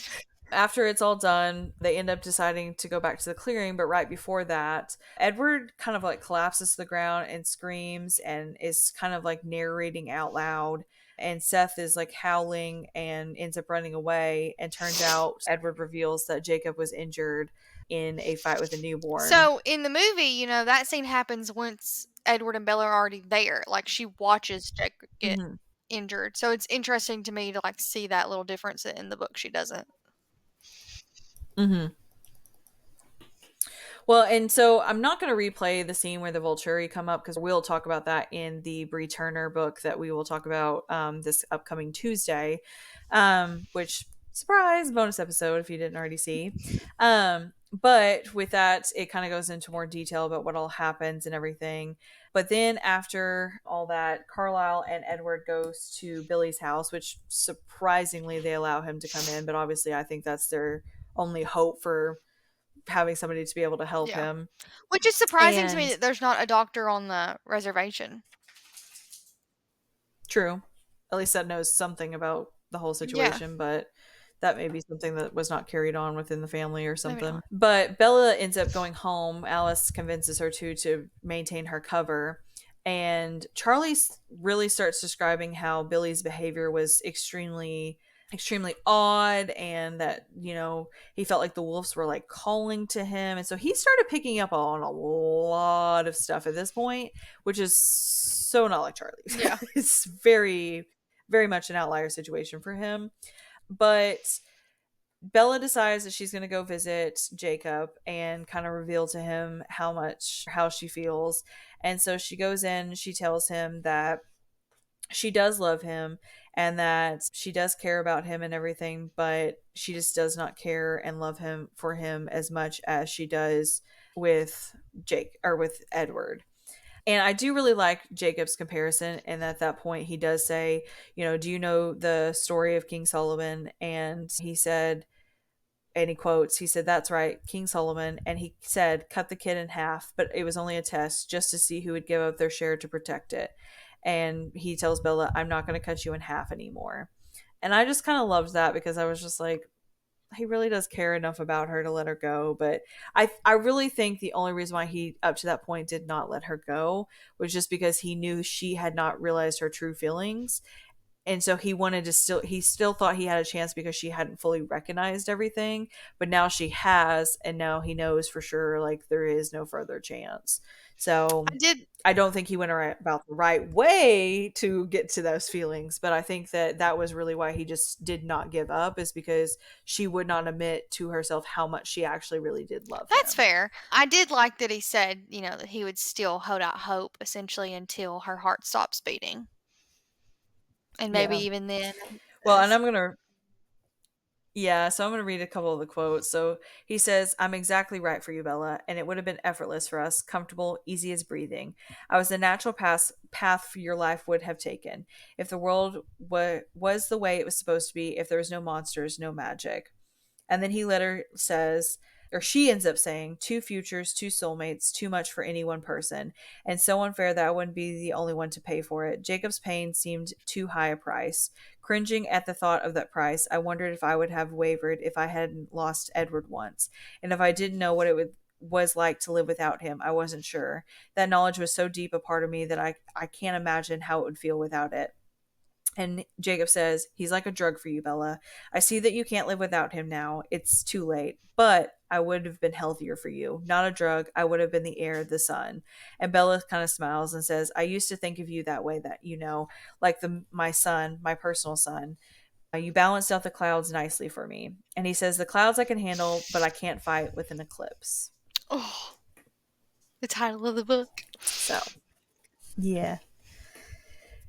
And so then she ends up going back home, and Edward's there, and which of course when she comes back home as well, she's crying, and she kind of basically tells Charlie that after he asks if everything's okay, she says, I had to tell Jacob some truths that were pretty hard for both him and I. And he basically says, that probably wasn't the right time. And she says, well, it's going to have to happen.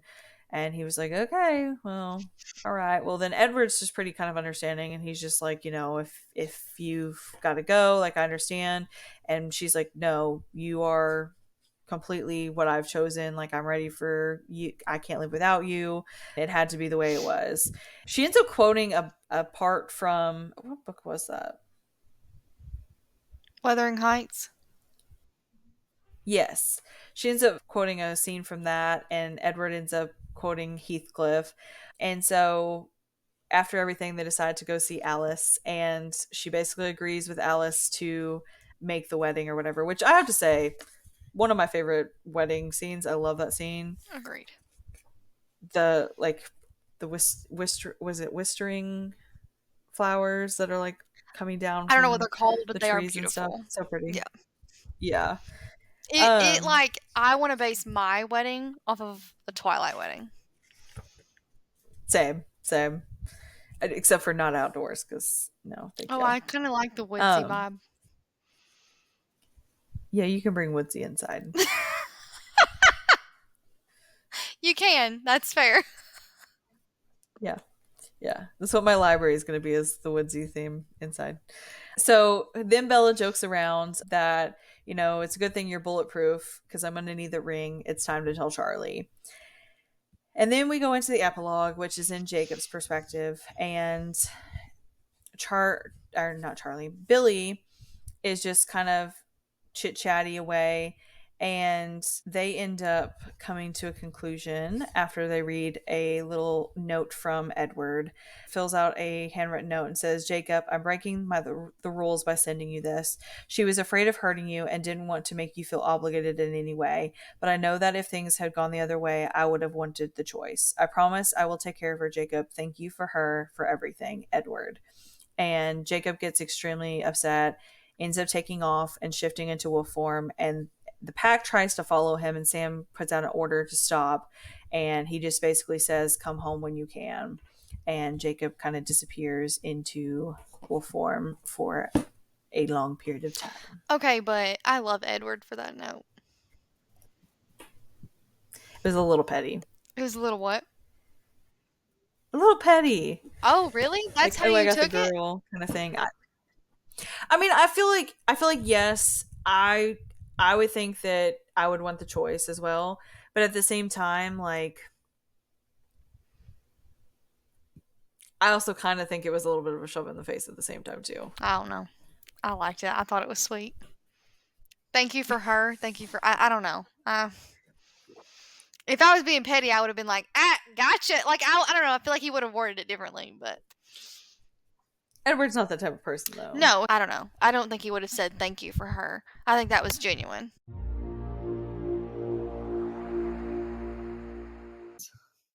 So, what is your final thoughts and rating? So clearly, I say things and they're not accurate because I'm having to correct myself again.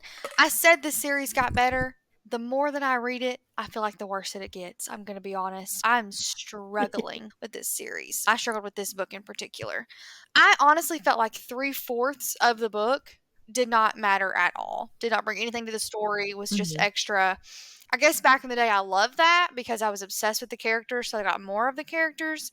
But as we've talked about throughout this episode, they're almost different. Like they're not even the same character. I feel like in this book they have been the last two, and I guess three if you count Midnight Sun. So I was really kind of disenchanted with the entire thing in general, and I'm really hoping that Breaking Dawn is better because it's been a struggle already. But anywho, so my actual rating, I'm gonna stick with the 4.3. I believe is what I gave the last one to. Honestly, probably really needs to go lower than that, but at the same time, I still do love the character so much that I still enjoy it to a certain level that I wouldn't have if I read it for the first time now, if that makes sense. But it was the last like 10 chapters I did really enjoy. Now there were some pieces that I thought were kind of dumb, but I like the idea of like the fight scene of the wolves and the vampires working together and then Victoria finally getting what she deserves. I like that sort of aspect of it. I almost would have preferred this to be like a dual perspective and like we get more of like the Seattle, like Riley's perspective or something, even like to give us more of that story instead of doing it in like Bree Tanner's book. But just like overall, I feel very like disappointed, and that's really kind of harsh. I still love the movies. I will say I did watch the movie, and I still enjoyed watching the movie. I will not, however, though, read these books probably ever again. I What's get your that. rating? I actually give it a 3.6. So, to me, Jacob is not what I remember him. Edward's not what I remember him as. Bella's not what I remember her as. Like, it was just really just, Bad. to be honest, a lot of it was just bad writing, bad storytelling.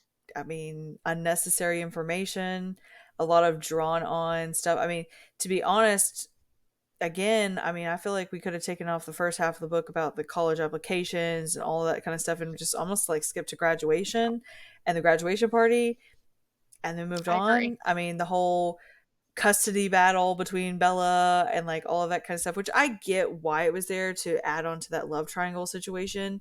However, most of the book was basically Bella beating up Jacob because he kept trying to like get her to fall in love with him. And I mean, don't get me wrong, I love I was gonna Jacob. say, I feel like it's Like, not really a love triangle. no, That's the problem. it's I feel like it's always been like that it's a hypothetical one, but there's always like one side missing at some point in Yeah, time with the yeah, triangle. And honestly, until she realizes that she's in love with him, that's really the part that there's the triangle. But then the next chapter, she's like, "Oh, sorry, Jacob, you're no longer there," kind of situation. yeah. So it never really was a full triangle at any point in time, really, to be honest, for longer than maybe a I chapter. think the movie does a Um, better job at making it a love triangle. yes, yes, I would agree on that. But I do have to say, like, even like I said earlier, a lot of the side characters I didn't feel like were the same as what they were in the past. And I don't know if I said this before the recording or not, but honestly, if they come out and say that Stephanie Meyer did not write the last two books and somebody else did under like her pen name, would completely believe that just because it was so different. And I even feel like Midnight Sun was even so different than this writing or even Twilight and New Moon's writing. So it was almost like a third person wrote that. But I don't know. I wasn't as enchanted with this. Which this was my second favorite book growing up. Like it was always, New Moon, Twilight, Eclipse, Breaking Dawn, and it just did not hold that for me. And actually now it sits at the very bottom, which is very upsetting because I loved Jacob. I loved Edward's, kind of situation. I really felt like it was, one of those big things. And there was some good scenes in there, so don't get me wrong, but it just like I set my ratings at a 3 and then you go up or down from there. So there was a lot of things that, did go up, but a lot of things that brought it back down. And unfortunately, it just kind of sat at like a 3.6 for me, which honestly, kind of getting Bree Tanner's side of things, I almost kind of enjoyed her book a little bit more than some of the scenes, which is kind of surprising considering there really wasn't any context whatsoever to much in that either. But, I don't know. I just really I wish it was what it was whenever I was growing up, which, you know, maybe we shouldn't have read it to hold that nostalgia, I guess. But Yeah. I just I just really feel like my perspective has changed on a lot of it, and I've noticed a lot more like maturity things that were not there before whenever I had read it. No, I wholeheartedly agree. I agree. Maybe we shouldn't have read it for nostalgia because now it's sort of disenchanting. But If you bring up another one, I'm not gonna go with it. City of Bones is definitely one we have to not I read actually because I didn't read like that that growing one. up. So I know for a fact if I Okay. read it now, I'd be sorely disappointed. Hmm. I can't. I can't do it. Harry Potter, I'm not rereading Here's it. the thing too, I don't think it's the YA genre that we're having trouble with either. We talked about that, like, for the twin, like, getting in that mindset of being a Hmm. teenager. In this context, though, Bella's a teenager, but, like, Edward's not. The vampires are not teenagers, Hmm. most of the wolves aren't, most of the characters aren't teenagers, so that's not as heavily as impacted in this one as it did probably in the twin, but I do think that, like, maybe, like, the writing of the immaturity level because it is for younger crowds, maybe that's what it is that I'm struggling with, I don't know. But honestly, it's awful. I mean, to put it lightly, I'm really disappointed in that, and I hate to say that because I did love it. I mean, I wouldn't have reread it multiple times if I Hmm. didn't love it. And I still want I still wanna buy the white covers. I still Yeah. wanna do that, but I won't read them again. And honestly, if I were to I'm rate just it, hoping. like if I were to rate it and I had just read it now, like, it'd probably be lower than a 3 Yeah. if I'm being honest. I just To be honest, I'm really hoping that after we read Breaking Dawn, I forget about this entire read and just think about the past and like what it held for me then. But I'm really hoping Breaking Dawn doesn't disappoint me because it was my all-time favorite. I still to this day can tell you what happened in that theater every single like moment. So I'm really, really, really, really hoping that it holds the same for me, and at least that, because honestly if one of the books holds the same for me as what the other ones did, I think it will redeem itself. But Well, and I can definitely say that, like, I'll still rewatch the movies. I will for sure do oh, that. 100%. Now, I won't be rereading, but I will at least rewatch the movies every year. Yeah. That's not gonna change, even with the bad acting in Twilight and New Moon. It gets better in Eclipse, but anyways, Fair. yeah. Anyways, so as always, if you liked this episode or any other episode, please subscribe to get access to bloopers, extra content, and more on Apple Podcasts, Spotify, Patreon, YouTube, and just about any other platform that you can listen to podcasts on. Yeah, so you can also send us book suggestions, comments, or general inquiries to our email at likewereadthem@karlmpodcast.com. You can also check us out on Facebook, Instagram, and TikTok. Like we said, we also have a bonus episode coming up this Tuesday. And so we announce those kind of things on our Facebook page. Usually Instagram's a little delayed, but usually we try to get them on there pretty soon around that. And hopefully we'll be able to make some more content on TikTok soon as well. We can't wait to hear your thoughts. We appreciate you tuning into this episode. Our next episode will be the bonus episode that Emily has mentioned, and that will be the short second life of Bree Tanner, not Turner. And I'm going to read a little blurb on the back of that book. I turned off my brain. It was time to hunt. I took a deep breath, drawing in the scent of the blood inside the humans below. They weren't the only humans around, but they were the closest. Who you were going to hunt was the kind of decision you had to make before you scented your prey. It was too late now to choose anything. I feel like it should be saying it was too late now to choose anything else or anyone else or something. These blurbs are awful. But after this episode, obviously, will be Breaking Dawn, which will wrap up season 1. Emily, would you like to tell the viewers about season 2? Yeah, so if you missed our announcement on this past Tuesday, we have released that unfortunately sometimes we do have to read between the lines and decide at some point that we need to, bring some things to an end. So we've enjoyed bringing you guys weekly content, but we have actually decided that season one's final episode will be August 30th with Breaking Dawn, which is very sad, very depressing. However, In positive news, on Wednesday, we also announced that we are starting season 2 on September 6th, but we are changing a little bit about our content and how we release it. So we will be starting to release in season 2 our episodes on the first, the third, and if there is a fifth week of a Friday of the month, we will be releasing them then, just to kind of give us a little bit more time to read our own TBRs as well as, what for the podcast and stuff. And we hope that also frees up some more time for bonus episodes and content. We're going to do some more bonus episodes like games, some ARC reads, some bonus books, maybe even throw in some Marvel movie reviews. We both are Marvel girlies, so that'll add to that. We're also going to change up when we give you guys a heads up of what we're reading as well. Instead of the month in advance, we're also going to just do it about 2 weeks in advance. So we definitely encourage you guys to follow us on Facebook to be able to get those kind of updates. However, we are going to be starting where bonus episodes and things will be subscription based only. So that way we can have that kind of extra little individual one-on-ones with some of our top, I guess you can say, viewers and things. But we have planned out our reads for the next 6 months. So we've got some really good popular book talk books, things that we've both been really excited to read. I've got some things picked out that I'm really excited for Carly to finally read, and then things that Carly's got picked out she's excited for me to finally read as well. So we will actually already have our first book released on this past Wednesday. However, we will start announcing 2 weeks from this coming Sunday our books on Sundays, just to give you 2 weeks in advance to do so.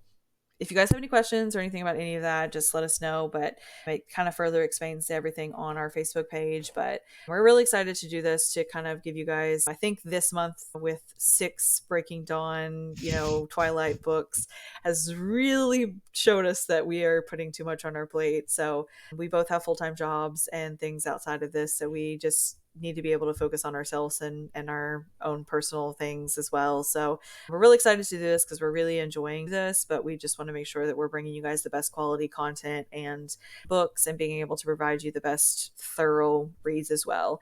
That may mean our episodes are a little bit longer just because we have a little bit more time to talk about it, or maybe shorter depending on whether or not we like the book, obviously. But that gives us some time to be able to kind of change things up as well.